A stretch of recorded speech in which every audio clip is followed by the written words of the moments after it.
गुरुः साक्षात् परं ब्रह्म तस्मै श्री गुरुवे नमः। तस्मै श्री गुरुवे नमः। बोलो सद्गुरुदेवनी जय। पधारेला हरि गुरु संतनी जय। सत्य सनातन धर्मनी जय। આજે પવિત્ર અને પાવન ધરા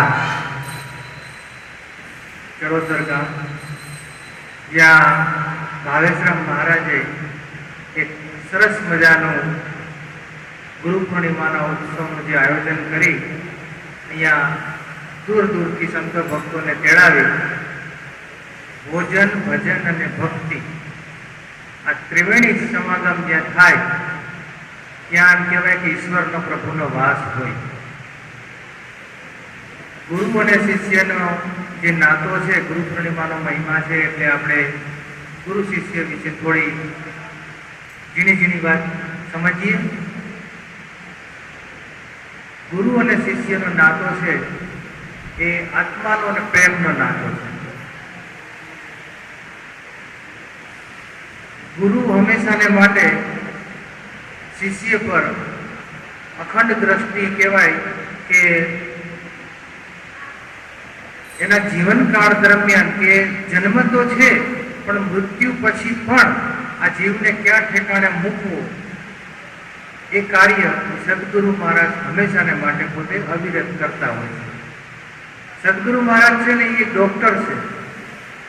એ શિષ્યનું ઓપરેશન કરી નાખે, શિષ્યને ખબર પણ ના પડવા દે. એ સદગુરુનું કાર્ય છે.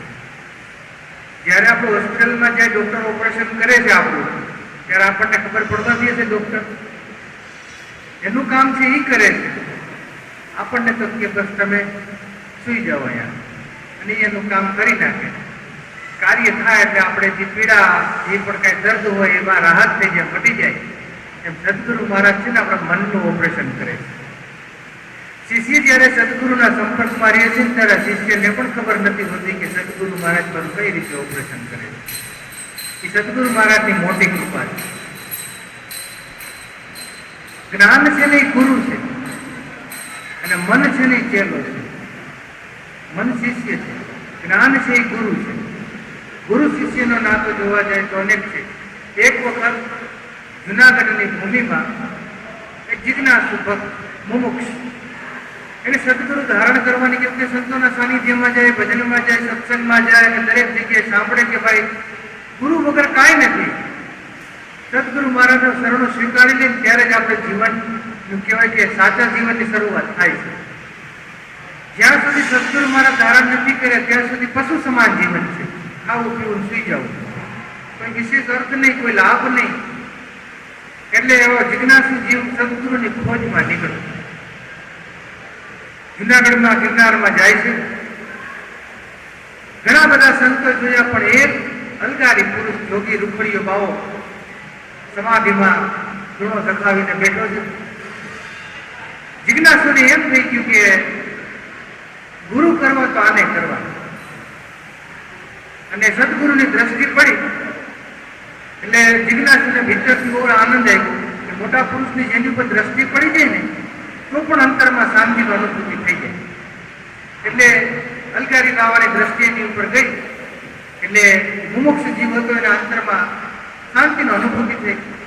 એટલે નક્કી થઈ ગયું કે સદગુરુ કરવા તો આને જ કરવા, બાકી હવે મારે ભટકવું નથી. ક્યાંય જ્યાં નજર ઠરી જાય, જ્યાં મન ઠરી જાય, જ્યાં વિચારો બધા બંધ થઈ જાય, આવું કોઈ પાત્ર મળે ને ત્યારે સમજી લેજો કે યોગ્ય અને વ્યવસ્થિત પાત્ર સદગુરુ મહારાજે જ આપણને કોઈ પ્રેરણા કરી ઈશ્વરે અને આપણને ભેટાડો કરાવ્યો.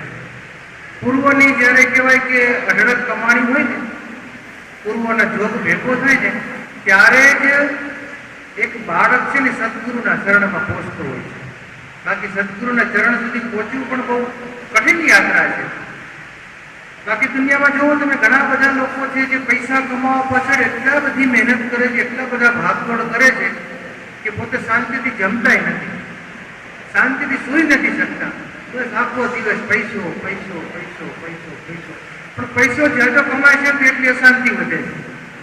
શાંતિ વધતી હોય તો ભલે કમાતા વધારે, પણ જેટલો પૈસો વધે એટલે શાંતિ વધે. એટલે હંમેશાને માટે આપણે જીવનમાં ધ્યાન રાખવું જોઈએ કે જેટલો પૈસો જરૂરી છે ને એટલું ને એટલું આપણે સદગુરુનું શરણ સ્વીકારવું પણ જરૂરી છે. જેમ જીવને બધી જરૂર પડે છે, જમવાની, ખાવાની, પીવાની, પૈસાની, મકાનની, ગાડીની, એમ જીવને સદગુરુની પણ જરૂર આ જીવનમાં છે ને છે. સદગુરુ જ્યાં સુધી આપણા જીવનમાં નથી ત્યાં સુધી જીવન કહેવાય ને પશુ સમાન છે. કોઈ એનો અર્થ જ નથી, કોઈ વેલ્યુ જ નથી.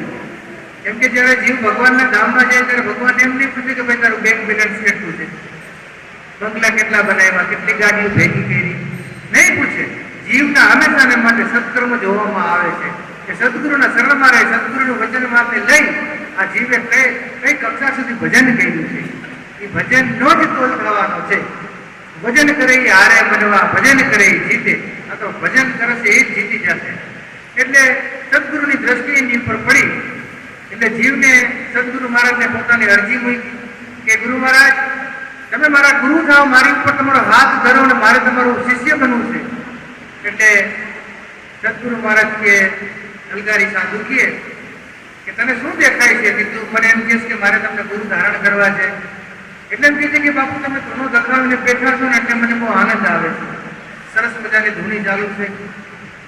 એટલે બાપુ કે છે હું તને ઉપદેશ તો આપું, પણ પહેલે તું ગિરનારની પરિક્રમા કરતો આવ. એટલે ગિરનારની પરિક્રમા કરવા માટે એ નીકળો. આખી પરિક્રમા પૂરી કરીને પાછો બાપુના શરણમાં બેઠો. બાપુ કે હવે શું દેખાય છે? એટલે કે બાપુ આપણે કહેવાય કે વાઘંબર ધારણ કર્યું છે, હાથમાં ત્રિશુલ છે, કમંડળ છે, એટલે મને બહુ આનંદ આવે છે. બાપુ કે હજી એક પરિક્રમા કરતો આવો. પાછો પરિક્રમા કરવા માટે બોલ્યો. પાછો ધીરે ધીરે ધીરે આખી પરિક્રમા પૂરી કરીને પાછો બાપુ આ કરાવ્યો. બાપુ કે હવે તને શું દેખાય છે? કે બાપુ આ ભસ્મ ધારણ કરીને બેઠા છે દિગંબર વસ્ત્ર. બાપુ મને બહુ સ્વરૂપ ગમે છે આપનું, લાંબી લાંબી જટા છે, આપણું સ્વરૂપ એમ કહેવાય તેજોમય સ્વરૂપ છે. બાપુ કે હજી એક પરિક્રમા કરતો મારી પાસે પરિક્રમા કરવા માટે મારી પાસે થાયકો ભાઈકો આમ કહેવાય ને આમ હાલત આખી આમ બગડી ગયા, આમ લૂઝ થઈ ગયો સાવ. પાછો ધીરે ધીરે ધીરે ધીરે કરતા બાપુ પાસે આવ્યો. બાપુ કે બેટા હવે શું દેખાય છે? કે બાપુ આપનું રૂખડ શરીર, આપનું તેજ, આપનું ગુણ, આપનું ભજન, આપનું આસન, આપની સ્થિરતા, એ બધું મને ગમે છે, બધું મને સ્પર્શી ગયું. બાપુ કે હજી એક પરિક્રમા કરતો મારી પાસે પરિક્રમા કરવા માટે બન્યો. મારી પાસે ધીરે ધીરે ધીરે દંડવત કરતા કરતા 4 પગે થતા થતા આવ્યો. સદગુરુ મહારાજ છે ને જીવને પૂરેપૂરું પાત્ર બનાવે એટલે પાછો 4 પગે થતા થતા ધીરે ધીરે ધીરે કરતા બાપુ પાસે પાછો આવે છે. બાપુ કહે છે બેટા હવે શું દેખાય છે?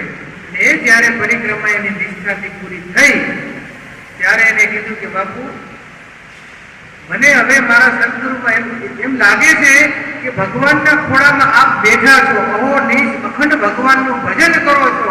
હવે મને આપનું ને ભગવાનનું બેયનું સ્વરૂપ એક દેખાય છે. બાપુ કે હવે તું પાત્ર બન્યો. અત્યાર સુધી જ્યાં સુધી તું મારા રંગરૂપ જોતો હતો ને ત્યાં સુધી તને ગુરુ તત્વની ખબર નથી. હવે તને અસલ તત્વની ઝાંખી થઈ. હવે તને ઉપદેશ કરીશ. કહેવાનો હેતુ એટલો જ છે કે સદગુરુ મહારાજ ત્યારે એની કૃપા ત્યારે જ વરસાવે શિષ્ય ઉપર કે જ્યારે શિષ્ય પરિપૂર્ણ એનું પાત્ર બની જાય. ત્યારે આપણે બધાને ખરેખર પાત્ર બનવાની જરૂર છે. સદગુરુ મહારાજ પાસે તો અલખની જોડીને ખલક ખજાનો ભરેલો પડ્યો છે. આપણે લેતા થાકી એટલો ખજાનો એમની પાસે છે. આપણે લેતા આવડવું જોઈએ ને. તમે કોઈ પણ અત્યારે મોલમાં કે તમે જે ગમે તે શોપિંગ કરવા માટે જાઓ, મોલમાં જુઓ તો બધી સારી વસ્તુ જ હોય, બધી ઉપયોગની જ વસ્તુ હોય. કોઈ કે વેસ્ટ કચરો તો કોઈ મોલમાં રાખે નહીં. છતાં પણ જે ખરીદનાર વ્યક્તિ છે ને એ પોતાની ગમતી પોતાને જરૂરિયાતની વસ્તુ ત્યાંથી ખરીદશે. એ બધું હોય તો બધું થોડું લઈ લેવાનું હોય.